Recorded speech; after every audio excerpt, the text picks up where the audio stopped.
Bible చాలా స్పష్టంగా ద్రాక్షారసము వశులై ఉండేవాళ్ళు అంటే త్రాగుబోతులను హేయమైన వాళ్ళుగా స్పష్టంగా చెబుతా ఉంది. అది పాపముగా చిత్రీకరిస్తూ ఉంది, అందులో ఏ డౌట్ లేదు.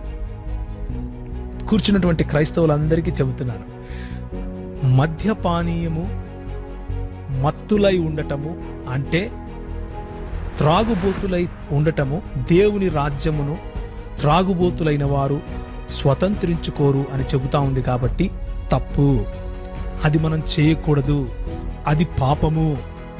హైదరాబాద్ లో బయలుదేరి దారి మొత్తం తాగుతూ తూలుతూ ఎక్కడికక్కడ పడుతూ కడారబోయి అక్కడ పోయి చనిపోయే పరిస్థితికి వచ్చాడు. దేవుని చేత వాడబడుతున్న ఆయన్ని ఒక తాగుబోతుగా మీరు చిత్రీకరిస్తారా?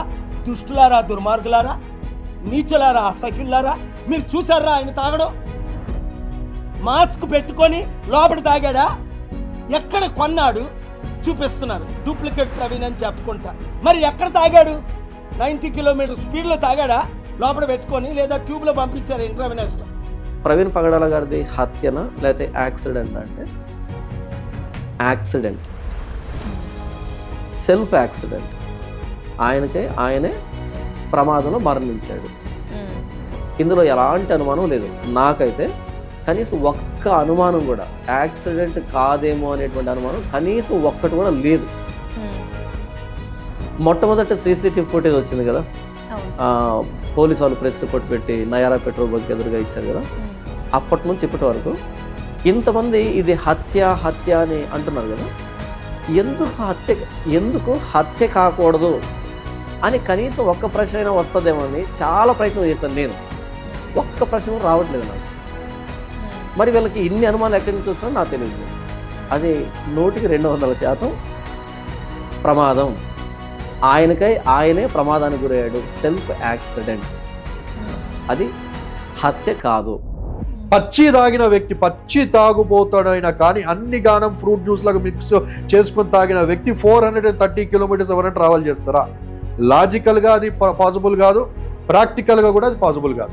మనం ఇక్కడి నుంచి ఇక్కడ తాగుతున్నాం, మనం ఎంతమంది చూస్తాం. నడవలేక ఇట్లా పోయి వాడు పడతా ఉంటాడు, బండి మీద పోయేటాడు పడతా ఉంటాడు, కార్లో సిగ్నల్ చూస్తున్నా ఇష్టం వచ్చి గుద్దేసుకుంటా ఉంటాడు. 430 కిలోమీటర్ 12.5 hours 13 hours తాగి 3 సార్లు తాగి ఎవరైనా డ్రైవ్ చేస్తారా? ఇన్నిసార్లు పడి డ్రైవ్ చేస్తారా? అదే అంటా ఉన్నాను. ఇది నమ్మడానికి ఉందా అంటున్నాడు. ఎవరైనా తాగిన డ్రైవ్ చేస్తారా? ఇంత ఇంటలెక్చువల్ పర్సను, ఇంత స్పిరిచువల్ పర్సను, ఇంత పేరుగాంచిన వ్యక్తి ఇంత పచ్చిగా తాక్కుంటూ వెళ్తాడా? చెప్పే స్టోరీ అయినా మనకి నమ్మడానికి అవ్వాలిగా, మనసుకు ఒప్పుకోవాలి కదా. ఎవరైనా నమ్ముతారా?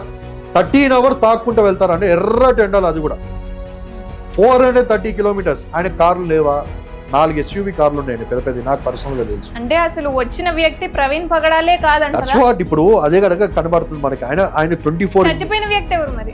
నిన్న వెస్లీ గ్రౌండ్స్ లో మీటింగ్ జరిగినప్పుడు 24 years 19 years ఫ్రెండ్షిప్, ఇద్దరు కలిసి బ్యాచులర్ గా ఉన్నప్పటి నుంచి ఆ వ్యక్తి వచ్చి నేను సాక్ష్యం ఇస్తా ఉన్నానంటే, ప్రవీణ్ నాకు పర్సనల్ గా తెలుసు, ఆయన తాగే అలవాటే లేదు. యేసు ప్రభువాన్ని అంగీకరించక ముందు ఆయన తాగేవాడు, తర్వాత ఆయన తాగుడు లేదా నాకు పర్సనల్ గా తెలుసు అని చెప్పాను. తాగడు కదా ఆయన, వాళ్ళ ఫ్యామిలీ చెప్పిన, వాళ్ళ సిస్టర్ వచ్చి చెప్తా ఉంది కదా మా అన్నయ్య కాదని చెప్పి.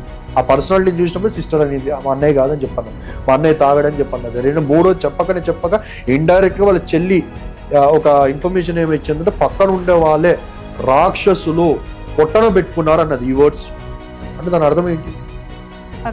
పక్కన ఉండేవారు, దాన్ని మనం ఇంపార్టెంట్ గా తీసుకోవాల్సిన వాడు, పొట్టన పెట్టుకున్నారు. రెండో మాట ఆయన చెప్పిన ఒక 1 hour ఇంటర్వ్యూలో రాక్షసులు, ఈ 3 మాటలు తను చెప్పారు. ఇంకో మాట, జెసికా పగడాల గారు వారి పరిస్థితి నాకు తెలుసు కాబట్టి వారు మాట్లాడట్లేదు. వారు చెప్పక ఇంకో మాట ఏమన్నట్టు నీట్గా మాట్లాడుతూ ఫర్గివ్ యాజ్ జీసస్ ఫర్గివ్ అని చెప్పాను. ఒకవేళ యాక్సిడెంట్లో చనిపోతే ఫర్గివ్ అని కూడా ఎందుకంటారు?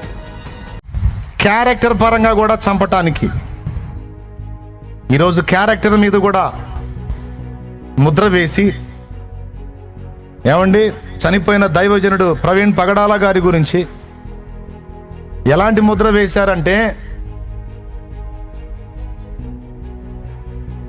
హైదరాబాద్ నుంచి ఎక్కడ రాజమండ్రి సమీపం వచ్చేదాకా ఈ దారి పొడుగున మంచినీళ్ళు తాగాల, అన్నం నెల ఓన్లీ మందే తాగుతున్నాడు. అది కూడా ఏందనుకున్నావు? రమ్ము, జిన్ను, ఏమండి బడ్వైజర్ బీరు, మళ్ళీ నీళ్లు కూడా లేవు, వాటర్ బాటిల్ కూడా లేదు. డబ్బాలు కొనుక్కోవటం, దారి పొడుగున పరమాణాలా తాగటం, రావటం. 3 చోట్ల పడ్డాడు. 4వసారి వచ్చి అక్కడ పడి బైక్ పైకి లేచి నీట్గా గురిగా ఎక్కడ బ్యాలెన్స్ మిస్ కాకుండా స్ట్రైట్గా వచ్చి ఆయన మీద ఒక దుప్పటి కప్పినట్టు కప్పేసుకుంది బైక్.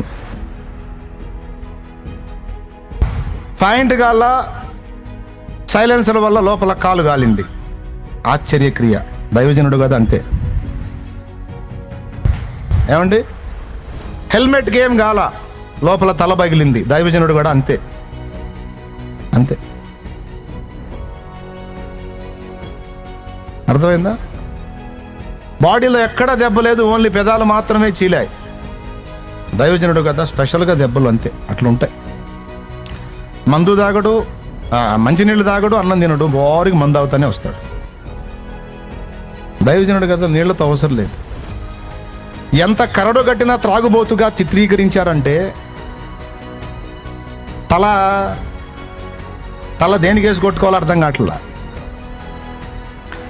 అందులో ఆయన ఎందుకు వస్తున్నాడు? డేట్స్ ఇచ్చాడు, వాక్యం చెప్పడానికి వస్తున్నాడు. దారి పొడవునా తాగుతానే వస్తున్నాడు. ఫుల్గా మందేసుకొని బలిపీఠం మీద ప్రభునందు ప్రియులారా అంటాడు అనమాట.